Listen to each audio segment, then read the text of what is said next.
से अनिल कुमार सागर जी, आज के इस समारोह में उपस्थित प्रदेश के हमारे वे सभी उद्यमीगण जिन्होंने अपना निवेश सफलतापूर्वक उत्तर प्रदेश के अंदर संपन्न करने के बाद आज इंसेंटिव यहां पर इस समारोह में प्राप्त कर रहे हैं और जो नए उद्यम लगाने के लिए आज यहां पर सरकार के एलओसी जारी करने के आशय पत्र को प्राप्त कर रहे हैं। उपस्थित सभी अन्य औद्योगिक विकास विभाग से जुड़े हुए हमारे अधिकारीगण,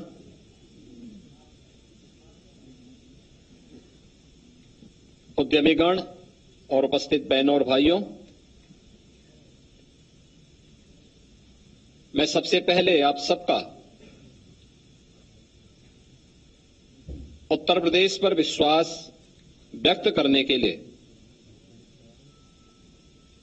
हृदय से आभार व्यक्त करता हूं, आपका स्वागत करता हूं और आज आपको 1333 करोड़ रुपए से अधिक के सरकार के कमिटमेंट के जो पॉलिसी के अंतर्गत सरकार का कमिटमेंट था उसके अनुसार ये इंसेंटिव प्राप्त हो रहा है।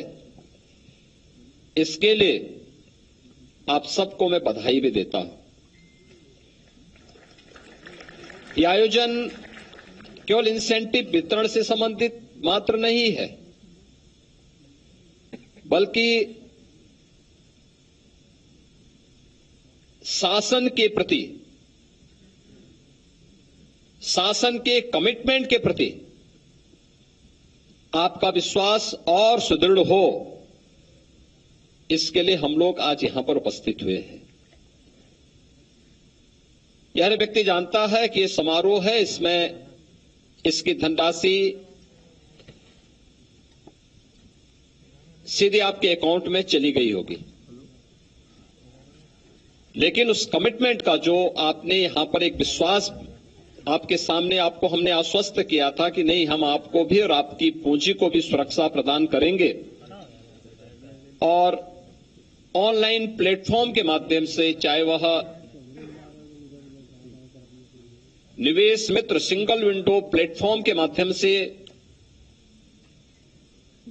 या फिर एमओयू मॉनिटरिंग की जो प्लेटफॉर्म तैयार हुए हैं या इंसेंटिव वितरण के प्लेटफॉर्म तैयार हुए हैं,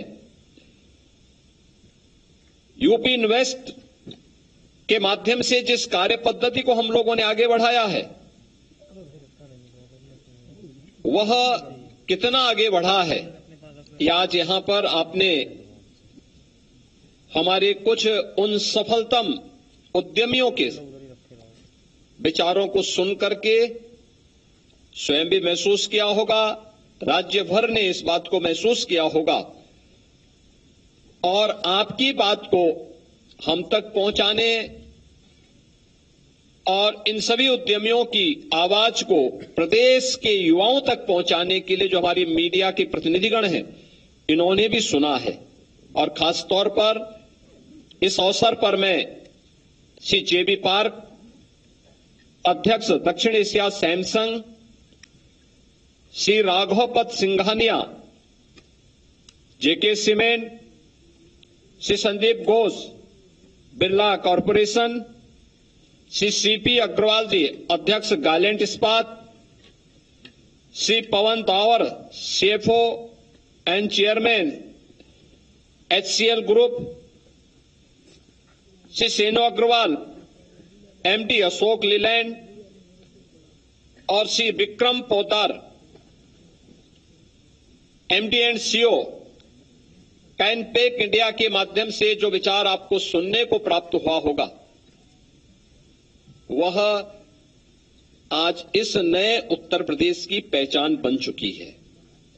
बहनों और भाइयों, यह सच है कि 2017 के पहले उत्तर प्रदेश के अंदर कोई भी इस प्रकार का माहौल नहीं था जहां पर हम लोग या उत्तर प्रदेश का निवासी अपने आप को इस बात के लिए कह सकें कि आप भी किसी उद्यमी से कि आप भी यहां पर निवेश करिए। न माहौल था, न सरकार का विजन ही था,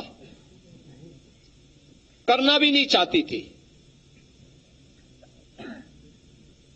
उनके अपने संकीर्ण स्वार्थ थे, उनका अपना एक दायरा था। उनके लिए उत्तर प्रदेश भारत के विकास का ग्रोथ इंजन के रूप में अपने आप को प्रस्तुत कर सके,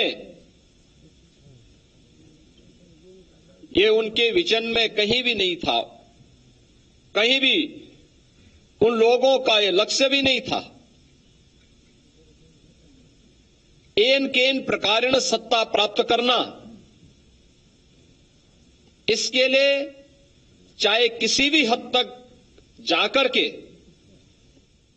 हम मशीनरी का दुरुपयोग करें, अराजकता फैलाएं, गुंडागिरी करें, युवाओं के भविष्य के साथ खिलवाड़ करें, किसानों के भविष्य के साथ खिलवाड़ करें, महिला सुरक्षा की स्थिति या फिर झूठे आश्वासन देकर के, यही सब होता था।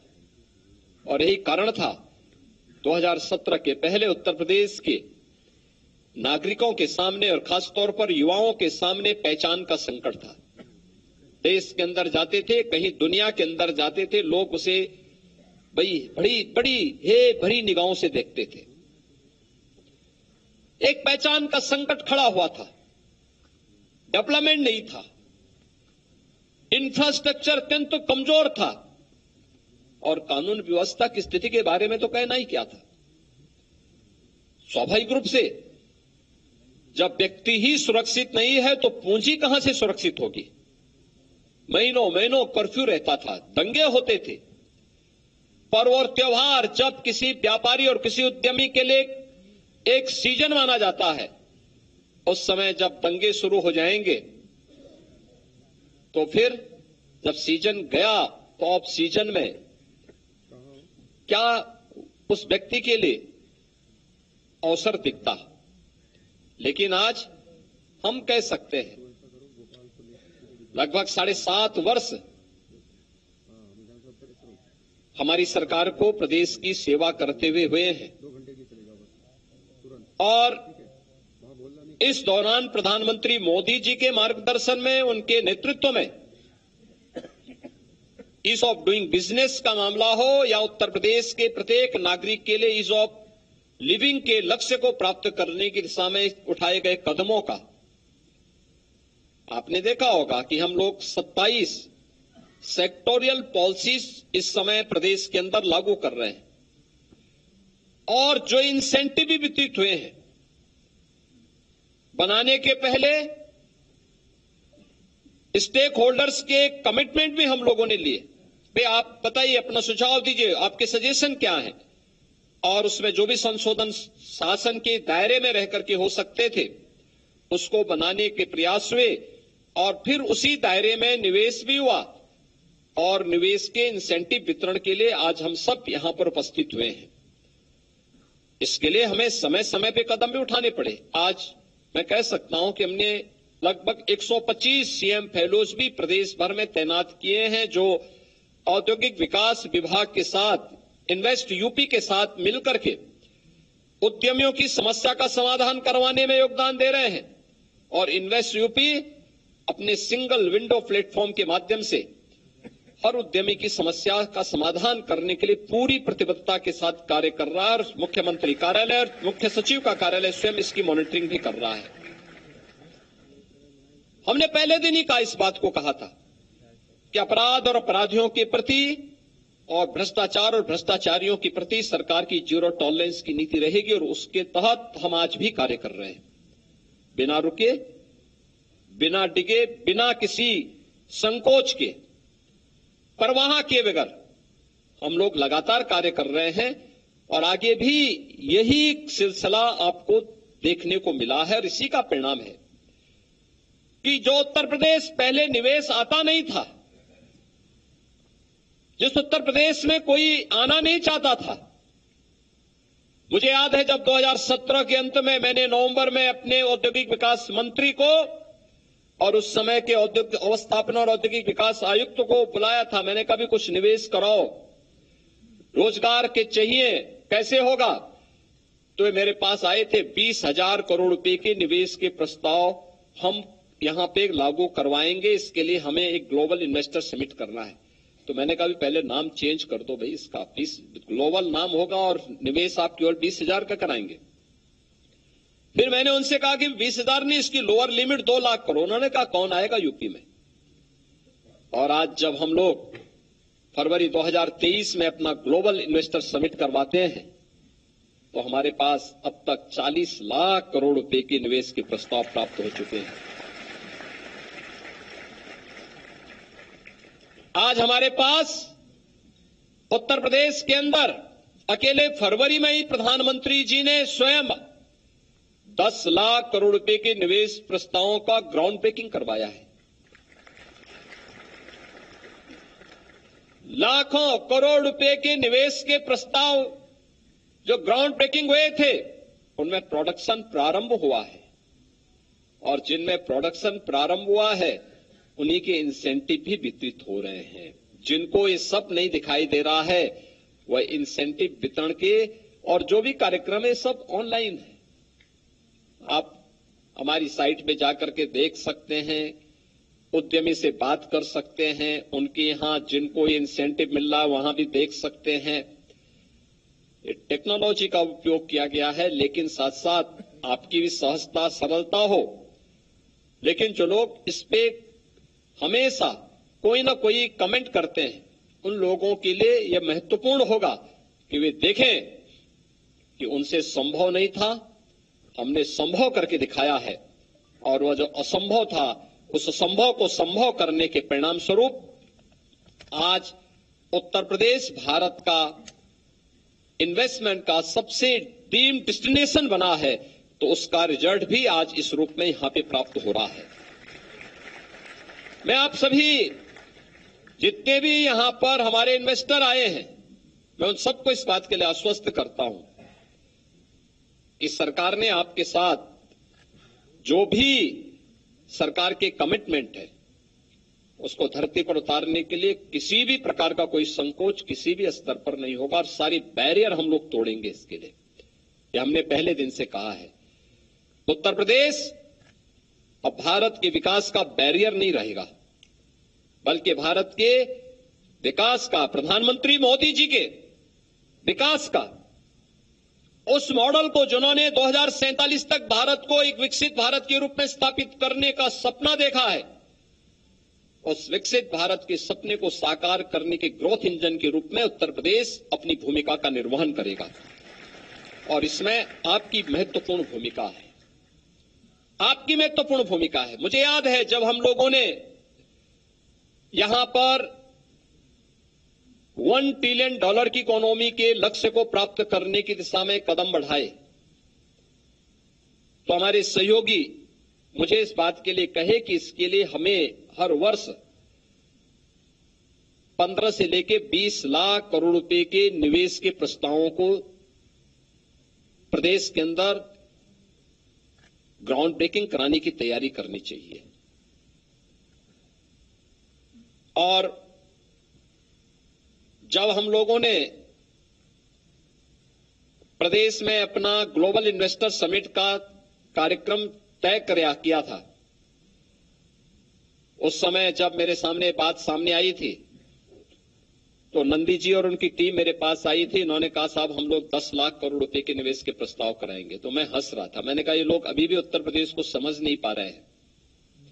मैंने कहा चलिए आप प्रयास करिए, और फिर मैंने अपनी टीम के सभी मंत्रिमंडल के वरिष्ठ सदस्यों की टीम को दुनिया के अलग अलग देशों में भी भेजा था। देश के अंदर भी अलग अलग जगह रोड शो हुए थे, और आपने देखा होगा कि 10 लाख या 15 लाख की बजाय 40 लाख करोड़ रुपए के निवेश के प्रस्ताव प्राप्त हुए, और लगातार इसमें प्राप्त हो रहे हैं। जिस उत्तर प्रदेश में हम लोग मानते थे कि हमारे इन्वेस्टर समिट होगा, उस इन्वेस्टर समिट में हमारे पास में जो निवेश के प्रस्ताव को लाएंगे और 20,000 करोड़ का हम मानते थे। अकेले आज यहां पर जो हम इंसेंटिव वितरित कर रहे हैं 1333 करोड़ रुपए का, इसमें 10,715 करोड़ रुपए के निवेश के प्रस्ताव, निवेश इसमें ग्राउंड ब्रेकिंग हुए हैं, वहां प्रोडक्शन इन यूनिट में प्रारंभ हुआ है और उसको आज इंसेंटिव यहां पे वितरित हो रहा है। इससे पहले उत्तर प्रदेश में हम लोगों ने लगभग 4,000 करोड़ रुपए के निवेश के इंसेंटिव पहले से ही हम उद्यमी को पहुंचा चुके हैं, उनको उपलब्ध करवा चुके हैं। बहनों और भाइयों, यह सरकार का कमिटमेंट है और हम अपने इस कमिटमेंट पे पूरी प्रतिबद्धता के साथ आगे बढ़ेंगे। आज जब हम लोग यहां पर एकत्र हुए हैं, आपने अपने अपने फील्ड में बहुत अच्छा काम किया है और मुझे बहुत अच्छा लगा। यहां पे दो हमारे उद्यमियों ने अपनी बात, सभी ने अपने अपने संबोधन में कुछ नई बातें भी कही हैं और मैं आपसे कहूंगा इस बारे में एक कि उद्यम कोई भी हो, वह हमारे यहां के इंस्टीट्यूशन को उसके साथ जरूर जोड़े, इंस्टीट्यूशन को जोड़िए। आज आपके लिए अच्छा मैन पावर आपको प्राप्त होगा। हम वहां पे सीएम इंटर्नशिप स्कीम में भी और पीएम इंसेंटिव स्कीम के अंतर्गत, इंटर्नशिप स्कीम के अंतर्गत उन युवाओं को जो आपके यहां इंटर्नशिप के कार्यक्रम में अपने प्रोजेक्ट के साथ जुड़ेंगे, आपके यहां वह मैन पावर की कमी को भी पूरा करेंगे, लेकिन साथ साथ उसका आधा मानदेय सरकार देगी, सेंट्रल गवर्नमेंट या स्टेट गवर्नमेंट उसमें उपलब्ध कराएगी, जिसके तहत भी वो आवेदन करेगा। लेकिन साथ साथ आपके यहां उस व्यक्ति का अनुभव, वो आपके लिए स्वयं ही आपके यहां जो अनुभव प्राप्त करेगा, उस कार्य के माध्यम से उसके जीवन का एक रास्ता भी खुलेगा और आपकी इंडस्ट्री के बारे में, आपके इन्वेस्टमेंट के बारे में वो व्यक्ति भी 10 जगह सकारात्मक एक मैसेज लेकर के जाएगा। और इसमें अगर आप भी सहभागी बनते हैं सरकार के साथ में, सरकार इस दिशा में आपको भरपूर सहयोग करेगी, क्योंकि इंडस्ट्री और इंस्टीट्यूशन अगर आपस में जुड़ता है तो स्किल डेवलपमेंट का एक बेहतरीन प्लेटफॉर्म तैयार खड़ा होता है। और उसने जो कुछ भी अपने कॉलेज में सीखा है, इंस्टीट्यूशन में जी सीखा है या इंस्टीट्यूट में सीखा है, देखा है, उसने वहां पे जो थ्योरेटिकल उसका नॉलेज है, तो सैद्धांतिक ज्ञान है, उसको व्यावहारिक और प्रैक्टिकल नॉलेज के रूप में बदलने के लिए इंडस्ट्री से उसका जुड़ाव अत्यंत महत्वपूर्ण होना चाहिए। और मैं चाहूंगा कि औद्योगिक विकास विभाग सभी उद्यमियों के साथ में ऐसे लोगों को जोड़े, 6 महीने के लिए, 1 वर्ष के लिए जोड़े और 1 वर्ष के बाद फिर उनका एक सम्मेलन आयोजित करते हुए उनको सर्टिफिकेट उपलब्ध कराएं। वे जहां भी जाएं उनके लिए एक रास्ता खोलना चाहिए कि वह रास्ता देखें, अपना रास्ता बनाए, कैसे उसको आगे के रास्ते तैयार करने हैं। लेकिन जब वो वहां से निकलेगा, उस समय उसके पास अपने प्रोजेक्ट वर्क का एक स्टडी भी होगी कि उसने क्या कुछ यहां पे सीखा है। इंस्टीट्यूशन में और इंडस्ट्री के कार्य में कैसे हम आपस में जुड़ करके एक दूसरे के लिए सहभागी बन सकते हैं, सहयोगी बन सकते हैं, और वह एक बेहतरीन मौका आपके लिए भी होगा और उत्तर प्रदेश के युवाओं के लिए भी होगा। उत्तर प्रदेश सरकार ने इस दिशा में अनेक कदम उठाए हैं। खासतौर पर आज बीडा की चर्चा हमारे वित्त मंत्री ने आपके सामने की है। लगभग हम लोग 36,000 एकड़ लैंड में झांसी और कानपुर के बीच में इस नए औद्योगिक शहर को बसाने की कार्रवाई को आगे बढ़ चुके हैं और तेजी के साथ हमारा कार्यक्रम बन रहा है। याद करना, नोएडा को बसने में 46 साल लगे और 46 साल के बाद वहां एक एयरपोर्ट, इंटरनेशनल एयरपोर्ट के रूप में जेवर अब आ रहा है। लेकिन यहां पर हम जैसे ही हमारा यह औद्योगिक शहर बसेगा, इसके बसने के साथ ही हम यहां एयरपोर्ट की सुविधा भी उपलब्ध कराने जा रहे हैं। यहां पर हम इसके साथ ही 4 लेन की कनेक्टिविटी हम दे चुके हैं, बेहतरीन सुविधाएं देंगे और पहले से ही डिफेंस कॉरिडोर, मैन्युफैक्चरिंग कॉरिडोर का एक नोड वहां आ चुका है। लखनऊ और उसके आसपास के 6 जनपदों को जोड़ करके यहां पर हम लोग स्टेट कैपिटल रीजन के रूप में इसे डेवलप कर रहे हैं। निवेश की अनंत संभावनाएं यहां पे बनेंगे। और मैं चाहूंगा कि इस दिशा में अगर आप सभी रुचि लेना चाहेंगे तो उत्तर प्रदेश आज इसके लिए तैयार हुआ है। आपने उत्तर प्रदेश के अंदर बदले हुए इंफ्रास्ट्रक्चर को देखा है। पिछले 7 वर्षों में यही उत्तर प्रदेश जो पहले बिजली के लिए तरसता था, मुझे लगता है आप में से बहुत सारे उद्यमी होंगे जिनके निवेश तमाम ऐसे राज्यों में होगा जहां पर विपक्षी दल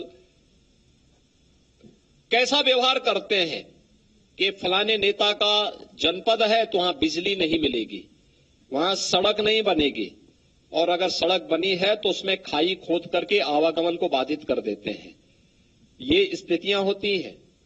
हम लोग पिछले 30 वर्ष से सार्वजनिक जीवन में रह करके इस चीज को बहुत अनुभव करता हूं, क्योंकि मैंने 2017 के पहले गोरखपुर में देखा है।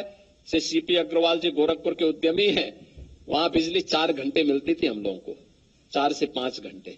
मुझे अपने मंदिर कैंपस में ही बिजली चलाने के लिए बिजली तो नहीं मिलती थी, तो जनरेटर से हर महीने 5 लाख रुपए का मैं डीजल खर्च करता था, जिससे मंदिर कैंपस में लाइट रह सके।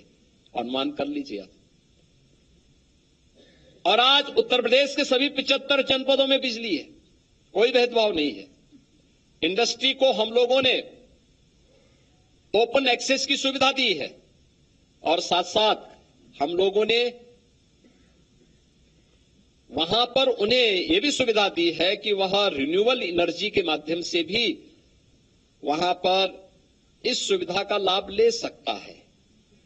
खासतौर पर जब हम इसके बारे में आगे बढ़ते हैं तो प्रदेश सरकार ने आज घरेलू या जो हमारे इंस्टीट्यूशंस हैं उन लोगों के लिए हमने वहां पर एक सुविधा अलग से दी है।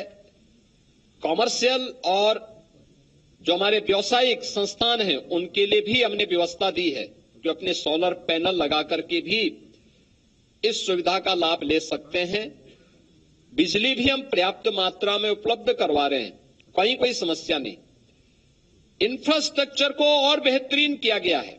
आज इंटरस्टेट कनेक्टिविटी को, एक्सप्रेस वे के बेहतरीन कनेक्टिविटी को, हाईवे की कनेक्टिविटी को, एयर कनेक्टिविटी को उत्तर प्रदेश ने देश के अंदर सबसे अच्छा करने का प्रयास किया है। अभी इस दिशा में हमारे प्रयास निरंतर जारी है, हम इसे और आगे बढ़ाने की तैयारी कर रहे हैं। लेकिन आप इसमें और रुचि लेंगे तो मुझे लगता है कि यहां पे सभी अन्य विभागों को भी तेजी के साथ आगे बढ़ने में मदद मिलेगी, वे भी आपके साथ जुड़ करके इन कार्यक्रमों को आगे बढ़ाएंगे। मैं आपको इस बात के लिए आश्वस्त कर सकता हूं कि एक इंडस्ट्री और इंस्टीट्यूशन को आपस में जोड़ करके यहां के युवाओं की स्किल डेवलपमेंट में आप योगदान दें तो सरकार इसके लिए आपको उसके लिए अतिरिक्त इंसेंटिव उस इंडस्ट्री को, उस यूथ के लिए उपलब्ध कराने में योगदान देगी। दूसरा जो यहां पर हो, अभी सीपी अग्रवाल जी ने बात कही कि हर तीसरे महीने उद्यमियों के साथ बैठक मुख्य सचिव स्तर पर, जनपद स्तर पर तो हम लोगों ने अनिवार्य कर दिया है कि जिलाधिकारी और पुलिस अधीक्षक हर महीने उद्योग व्यापार मंडल के साथ बैठक करें, उनकी समस्या का समाधान जो स्थानीय स्तर पर होना है उसका स्थानीय स्तर पर समाधान करें, जो स्थानीय स्तर पर संभव नहीं हो सकता जो शासन के पास भेजना है तत्काल भेजें और शासन स्तर पर स्वयं संपर्क करके उसके समाधान का रास्ता निकालें। लेकिन राज्य स्तर पर भी यह बैठक का सिलसिला निरंतर आगे बढ़ेगा। कहीं कोई समस्या किसी भी स्तर पर नहीं आएगी, लेकिन हम सबको भी उसके लिए अपने आप को तैयार करना होगा। आप लोग तैयार करेंगे तो सरकार भी आपके साथ, अगर आप 10 कदम चलेंगे तो सरकार 100 कदम चलने को तैयार है। और मुझे लगता है कि आप सबके सहयोग से हम लोग आज उत्तर प्रदेश को अगर इन्वेस्टमेंट के ड्रीम डेस्टिनेशन के रूप में स्थापित करने में सफल हुए हैं तो कोई कारण नहीं उत्तर प्रदेश के युवाओं की आकांक्षाओं की पूर्ति के लिए और प्रधानमंत्री मोदी जी के विजन को आगे बढ़ाने में हम सब सफल न हो। मैं एक बार फिर से इंसेंटिव प्राप्त करने वाले सभी उद्यमियों को, जिन्हें लेटर ऑफ कंफर्ट यहां पे आज जारी किया गया है नए उद्यम स्थापित करने के लिए, उन सबको भी मैं साथ साथ यहां पर आए हुए अन्य सभी उद्यमियों का हृदय से अभिनंदन करता हूं, उन्हें बधाई देता हूं। औद्योगिक विकास विभाग को, इन्वेस्ट यूपी को इस पहल को तेजी से आगे बढ़ाने के लिए धन्यवाद देता हूं और विश्वास व्यक्त करता हूं कि सरकार और उद्यमी के बीच में यह परस्पर विश्वास बना रहे और ये विश्वास उत्तर प्रदेश के विकास में मील का पत्थर साबित हो। इस विश्वास के साथ आप सबके प्रति मैं अपनी शुभकामनाएं देता हूं। धन्यवाद। जय हिंद। फिलहाल जिस तरीके से आप सीएम को सुन रहे थे, निवेशकों को बड़ा तोहफा यहां पर मिल चुका है। निवेशकों को सीएम योगी का तोहफा, ये तस्वीरें आप देखिए। मुख्यमंत्री की तरफ से कहा गया 2017 के पहले यूपी के अंदर खराब माहौल था, लेकिन उसके बाद लगातार काम किया गया और अब यूपी लगातार आगे बढ़ चुका है। उत्तर प्रदेश उत्तम प्रदेश बन चुका है। 2017 से पहले ना सरकार के पास विजन था,